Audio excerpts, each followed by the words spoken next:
In today's session, we are going to discuss in detail about the business model canvas. What is business model canvas and how it is going to be useful for any entrepreneur while starting his business. This is a format or a template that is given. It is on a single page.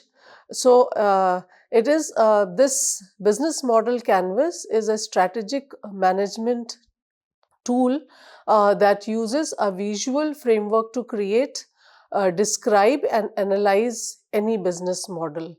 It has to be put on a single page. Alexander Oswaldo and Wes Pignor introduced it in their book Business Model Generation.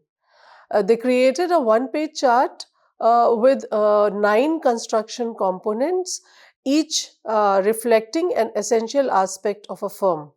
These building blocks, they address critical factors such as customer segment, value propositions, channels, customer relationship, revenue streams, key resources, key activities, essential alliances, and the cost structure. That is all important variables or factors that are required to be decided before starting the business, or we have to do brainstorming on these areas. So the BMC provides a clear and organized approach to capturing the critical characteristics of a business on a single simple canvas. It is often displayed as a huge visual chart with these 9 building components as it is reflected on the screen. Uh, these are 9 blocks, 9 building components, we say, allowing entrepreneurs or startups and established business at the same time to map out and fully comprehend their business models. It is an effective tool for encouraging collaboration, improving the communication between the team members, and stakeholders, and assisting them with strategic decision making.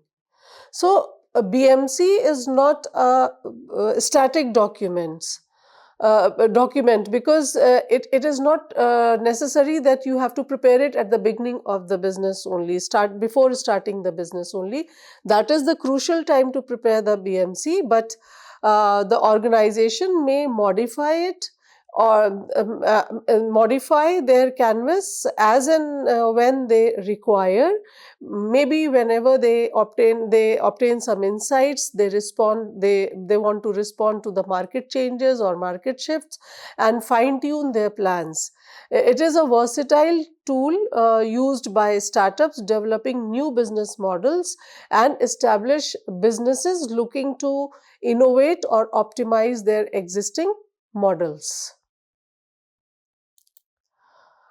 How did it come into, or how did it originate?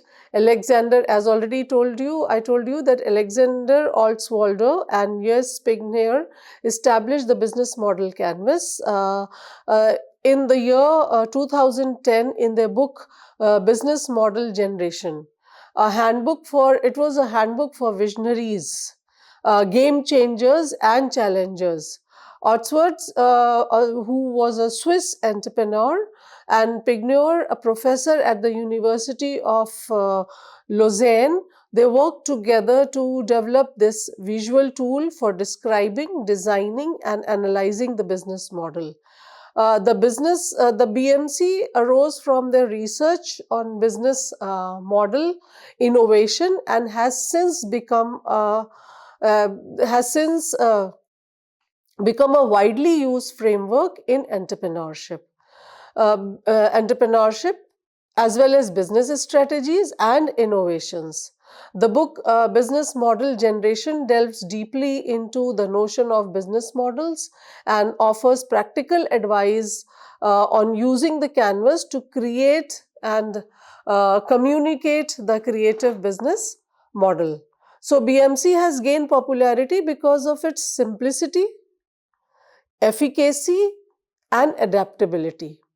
It allows entrepreneurs, business executives, and terms of visually represent and teams of visually represent and systematically explore a business's numerous components, resulting into improved communication and strategic decision making. So the business model canvasses effectiveness and extensive adoption have helped it become integrated into various business education programs and seminars worldwide. It is used by many entrepreneurs to strategically decide for their business, plan their business, and alter the structures if it is required as per the demand of the markets. After understanding the origin of BMC, let us check on the key components. It comprises of, as I said, 9 building blocks or 9 essential components to create a comprehensive and a complete business perspective. So here are some essential components. Here it is, the chart. I have put all the components on the chart before you. So let us just go to each box one at a time. To begin with, we take up this one, that is the customer segment. Now, the customer segment here, the strategy is that, or the plan to be put here is that it lists the different people or organizations that a business wants to reach and help. Since customers are the most important part of any business, anyone cannot, last long without people who buy things and pay for them. So to meet the needs of all of its customer, a business may divide them into groups with similar wants, habits, or other traits. So a business plan can list one or more big or small groups of customer. They have to identify them. They have to make the list of their strategic customers. An organization has to choose which group of people to cater to and which group to avoid. Once this choice has been made, business plan can be carefully made based on a deep knowledge of what that class of customer want or desire.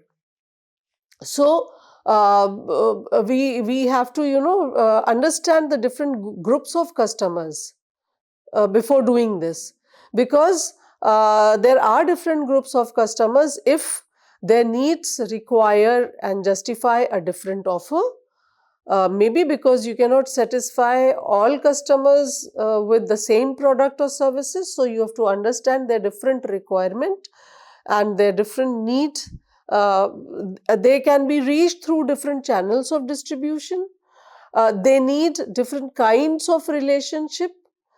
They have to be different. They have very different profit margins also.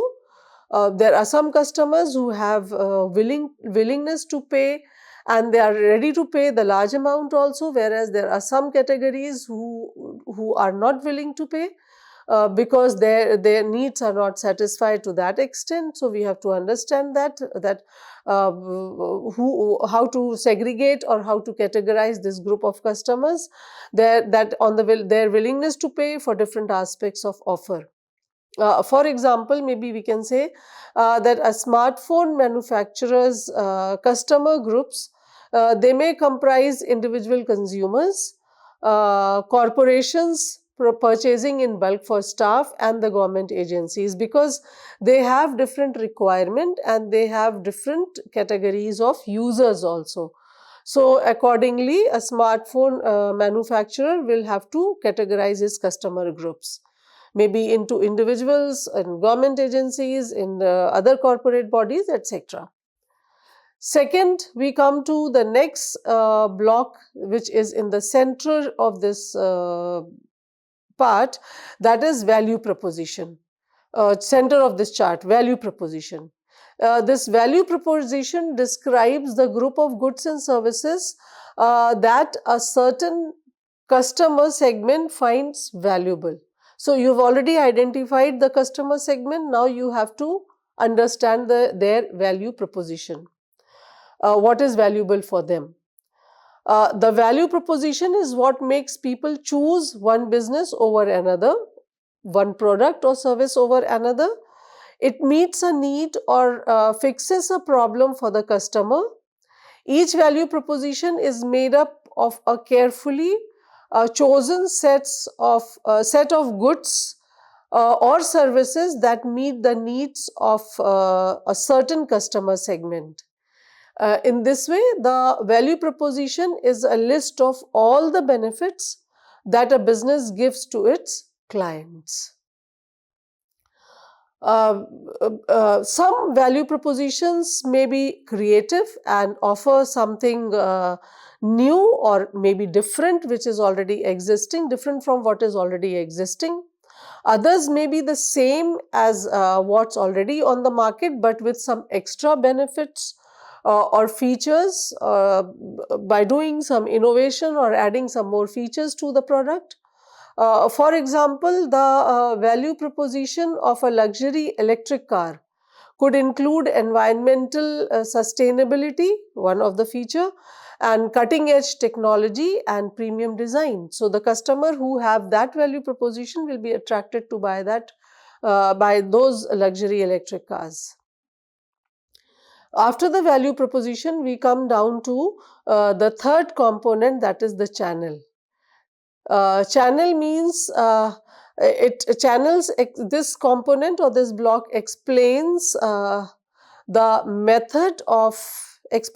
methods and strategies employed by a company to effectively engage and connect with its specific groups of customers to provide them with a unique and compelling offering. Actually here we have to check on to the channels of distributions and the method how to come in contact with the customers, either through physical channels or through digital also. And here, the communication, dissemination and commercialization channel are the means via which a firm interacts with its customers. So channels are very important consumer touch points that significantly impact the customer's experiences. So channels provide several roles. For example, they provide several roles or functions. For example, enhancing the client's knowledge of a company's product and services, because these channels in one way or the other, they provide exposure to the consumers of the products and goods and services that is present there in the market by the producer. They also assist clients in assessing the company's value propositions. At the time of convincing the consumers, at the time of negotiating with them, they complete this part of it. That is trying to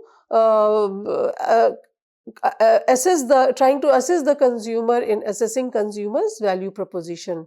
They also enable consumers to acquire particular items and services. Maybe home delivery, or maybe they provide a point convenient to the consumers in their locality, etc. They also communicate the unique benefits and advantages of the product or services to the customers and offer assistance and resolve issue for customers even after they have made a purchase. That is, after sales services, the provisions are given. For example, if there is some problem in the product or service, then these channels, they come up to address those issues. Similarly, they also go for marketing the product, give exposures to the customers, etc.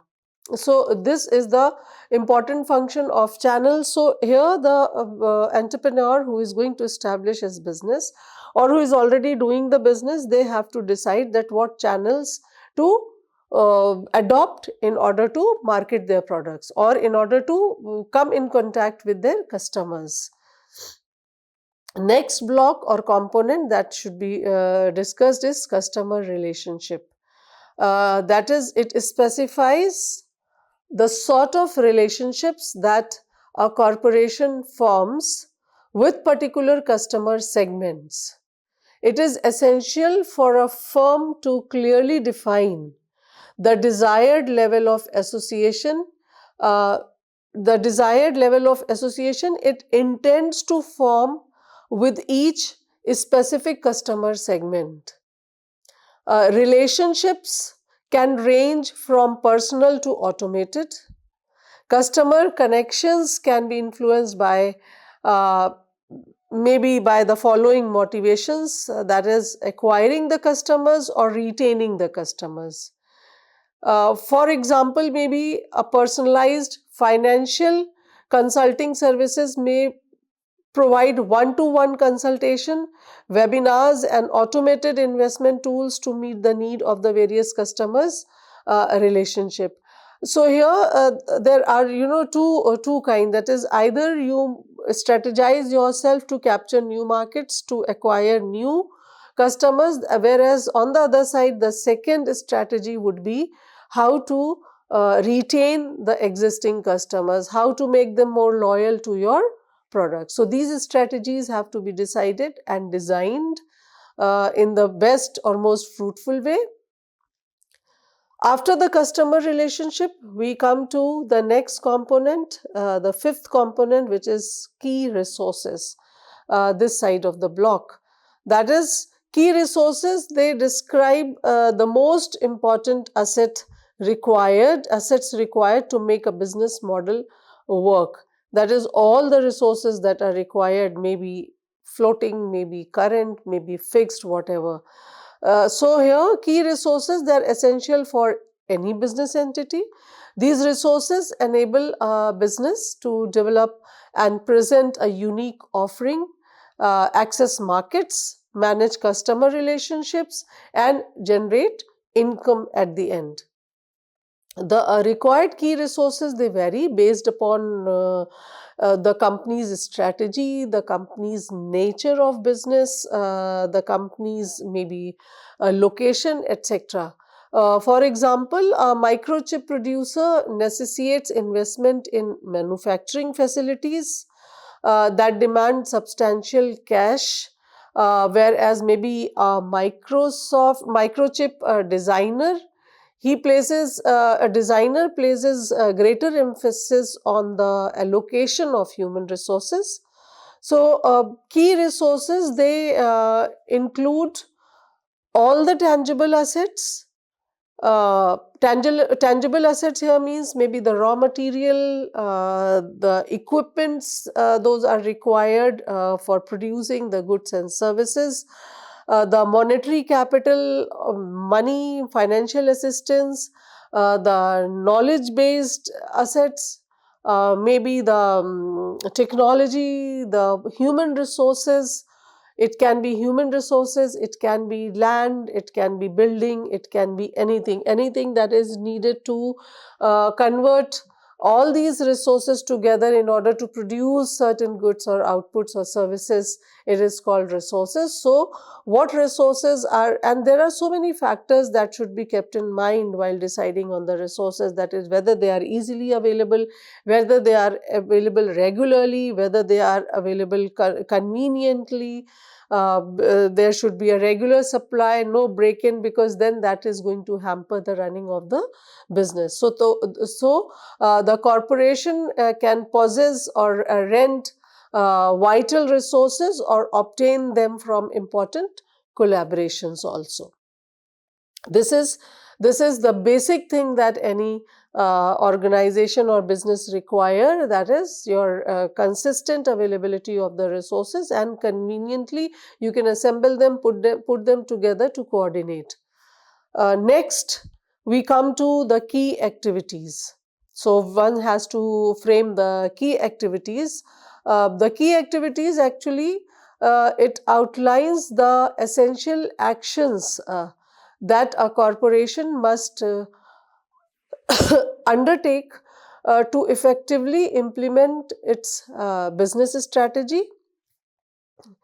Each company strategy has a set of essential activities. Each company, they have, it depends again on the diverse nature of the business. They'll have their own essential sets of activities. The following steps are very important for a firm to run properly. Similar to key resources, they are also necessary to develop and provide a value proposition, access markets, sustain customer relationship, and generate the revenue. So these are, the key activities that are to be focused and planned properly. That is, again I repeat, they are necessary to develop and provide a value proposition, generate revenues. Key activities, it is, maybe what are the important things that are required, the business required to do the business or to run the business.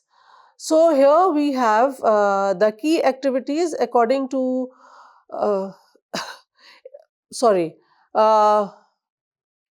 yes, key activities according to the kind of company model, similar to key resources. So Microsoft, a software company, suppose, for example, engages in key activities such as software development.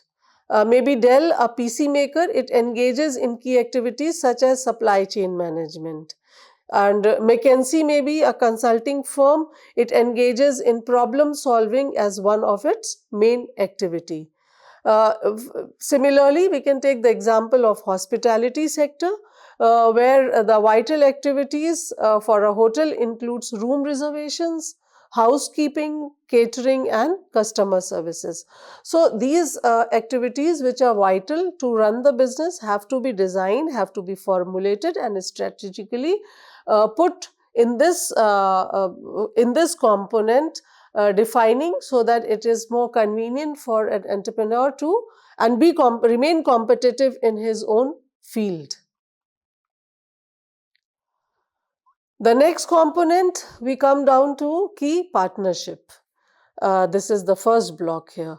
Key partnership, it defines the interconnected network of the suppliers and partners that are essential for the functioning of a business model. Key partnership, that is important people without whom, or important organizations or bodies without whom a company cannot or a business cannot exist.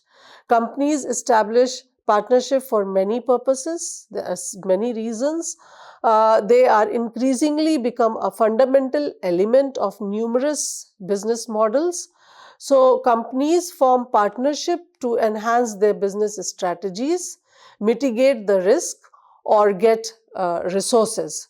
So there are four different categories of partnerships which may be identified. That is collaborative agreement. That is, we decide that we are not going to compete with each other. We are going to collaborate. We are going to, complement each other. We are going to work with each other in a collaboration, and we are not going to compete. This is the first category of partnership that can be managed. Next is cooperative partnership among the competitors. That is, okay, we are going to compete with each other, we will be competitor, but still at the same time we will be cooperative to each other. We are not going to damage or hurt or bring losses to the other to each other, but we are going to cooperate and we will agree on certain issues on a common ground. This is your cooperative partnership. And the next is collaborative ventures aimed at creating the new enterprise. What they do, they just join hand together and they blend with each other, they merge with each other, and they create a new enterprise, and they start functioning as one organization instead of so these partnerships have to be moduled. They have to be worked out that what is more effective, more profitable for any business to operate. The next is our eighth component, that is the cost structure. Now, cost structure it involves all the expenditures that are associated with running a company model or running a business model. This component, it outlines the primary expenses associated with operating within a specific company. Within a specific company. The calculation of such cost may be performed with relative ease after the key resources, key activities, and key partnerships have been defined.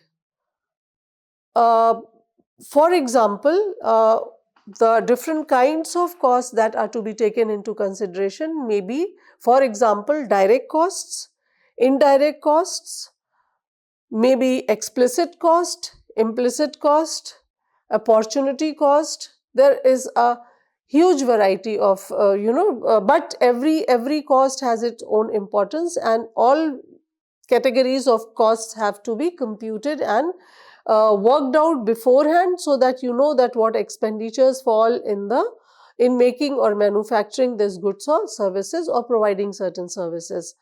So here, however, certain company model, they prioritize cost efficiency more than others. We must know how to compute the fixed cost, the variable cost, the average cost, the marginal costs, so that we can compute our profit margins in comparison to the cost or the total expenditure that has been incurred in the business. And this part we will be learning in the further session. So, however, but certain companies, they prioritize cost efficiency more than others. For example, airlines, commonly referred to as no frills, have developed their business strategies based only on low cost structures. So it depends that what is the objective of a business, what is the nature of that business, what are their customers, and to whom they have to cater to, what is the market they are going to enter into. All these factors decide that how to go for the cost structure of a company. Here maybe we can go for example that a manufacturing company's cost structure, it may include raw material, labor, machinery maintenance, machinery, land, research and development charges, costs of direct material, cost of indirect equipment, and maybe including the rent, the insurance, etc., etc. All these things have to be taken into consideration. The last component, that is revenue stream. Revenue streams, they represent the cash a company generates from each customer segments. How much after selling the product, how much money they are going to earn from different segments. And here to compute the revenue, cost must be subtracted from the revenue in order to create or understand the earnings of the business. So customers are the central components of a company model, while revenue stream serves as the vital channels that supports its operations. A corporation should inquire about the exact value that each customer segment is generally prepared to pay, Actually, to find this out, that which customer segment is generally ready to pay or willingness to pay, we will have to go for market survey or a study of the market in order to understand the things better. That is, should we go for penetrative pricing policy, or maybe skimming pricing policy? All has to be decided once we get down to the customers and conduct surveys and try to understand that what is their willingness and what is their what their pocket is allowing to pay for a certain product. So this has to be understood clearly. So here, after inquiring this effectively, we have to address that inquiry, because it enables the company to earn more, one or more sources of income from each group of customers. So company, by doing this, they can take out the best from each customer, or they can charge the best to each customers effectively. Effective, revenues can be generated by doing this activities. Each revenue stream can employ distinct each stream can employ distinct pricing strategies, including set list prices, negotiation, auctioning, market dependent, volume dependent, or yield management. So here we see that it is, so many things can be taken into consideration, and a company model may also involve two distinct categories of revenue stream, that is transaction revenues which are generated from single customer payment, or recurring revenues which are generated from continuous payment made to offer a value proposition to customers or provide a purchase customer support. Transaction revenue, we can have the example like you go to the market and you buy the product and you bring it to home, and it is a one-time purchase. So here single time payment is done. But suppose if you take mobile connection, or if you take internet connection, Wi-Fi connection for your home, or you take a electricity connection, then you will have to pay it continuously every month on monthly basis. So every year you are consuming the services and you are paying. So recurring revenue is when you continue with the payment continuously till your contract is signed for. So it depends upon the company to decide. It depends upon what nature of product or service they are going to offer to the consumers. So after understanding this, because this is a very comprehensive and a very good canvas which facilitates almost everything comprehensively. So understanding and optimizing these significant component of a business model canvas, it enables the firms to generate a very comprehensive and strategic view of their operations, ensuring they are well positioned to create value and achieve long-term market success. So this is all about the business model canvas, and this is all for this session. Thank you.